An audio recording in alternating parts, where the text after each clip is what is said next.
Önerge üzerinde sözden Nevzat Korkmaz, Isparta Milletvekili.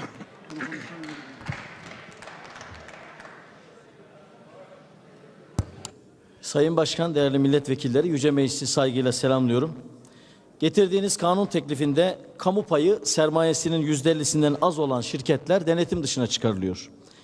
%50'den az da olsa, değerli arkadaşlar, bu bir kamu payıdır. Kamunun hakkıdır. Bu şirketler neden Sayıştay denetimi dışında bırakılıyor diye soruyoruz. Bu gayretkeşliğiniz neden? Anlaşılır gibi değil. Neyi saklıyor, ne gizlemeye çalışıyorsunuz? Bu payların hiç olmazsa rüçhan hakkı gibi bazı ortaklık hakları açısından denetlenmesi lazım. Örneğin Türk Hava Yolları %50 kamu hissesine sahip. Biraz önce bir arkadaşımız söyledi, keza Türk Telekom öyle. Bunlar ekonominin devleri. Bunlar denetlenmeyecek. Bu olabilir mi? Şirket yönetimi kendisi çalıp kendisi oynayacak. Verdiğimiz önerge bunu sağlamaya çalışıyor. Her zamanki gibi AKP tavrı devam ediyor. Milyarlarca dolarlık kaynak kullanan AKP denetimden, hesap vermekten kaçıyor. Saklayacağınız bir şeyler yoksa neden kaçıyorsunuz değerli arkadaşlar?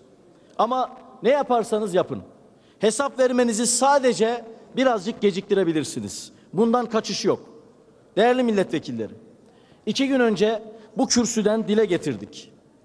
Öz vatanları Doğu Türkistan'da yaşayan Müslüman Türk kardeşlerimizi, Uygurları, dinsizliği şiar edilmiş komünist Çin katletmeye devam ediyor. Turfan, Urumçi ve Hoten'de silahsız kadın erkek, çoluk çocuk demeden insanların üzerine ağır silahlar ve tanklarla gidiyorlar. Açık bir katliam yapılıyor.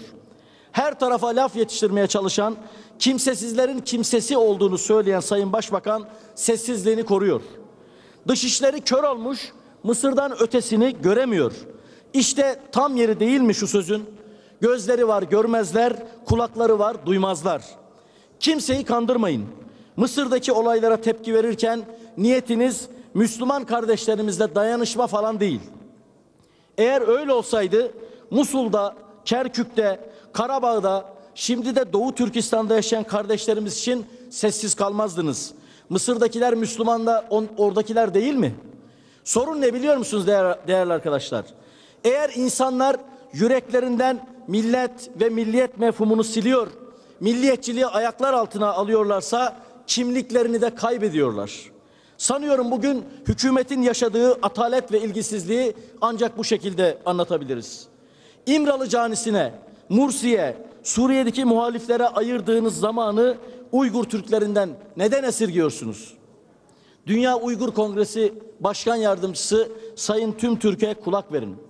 Sincan Uygur Özerk Bölgesi'nde devlet memurları ve öğrencilerin Ramazan'da oruç tutması yasaklanmıştır. Bu genelge internette var değerli arkadaşlar.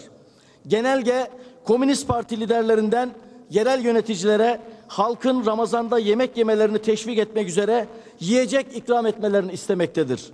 Hotan'da da aynı yasaklar var. Görmezlikten gelerek Müslüman Türklerin bu çığlıklarına kulak tıkayarak vebalden kurtulacağınızı mı sanıyorsunuz? Böyle yaparsanız ne kıldığınız namaz, ne tuttuğunuz oruç kabul olur mu değerli arkadaşlar? Nerede? Hiç bilinmeyen coğrafyalara yardım iddiasında olan İHH, Deniz Feneri nerede? Nerede İslam Konferansı, Müslüman Arap dünyası? Siz neredesiniz? Hangi kovuğun arkasına gizleniyorsunuz?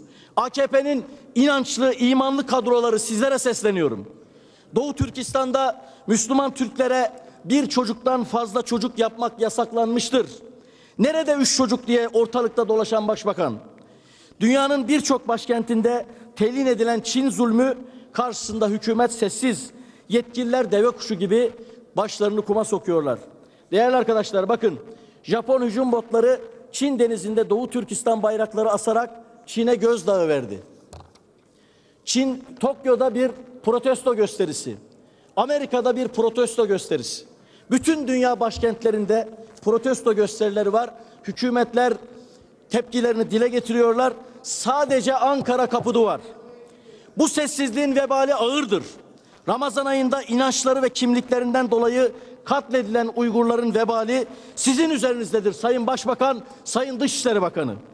Allah rızası için artık sesinizi yükseltin. Ay yıldızlı gök bayraklı Müslüman Uygur Türkleri gönül bağlılığı hissettikleri bu topraklardan yürekli sesler bekliyor diyor. Hepinizi saygıyla selamlıyorum.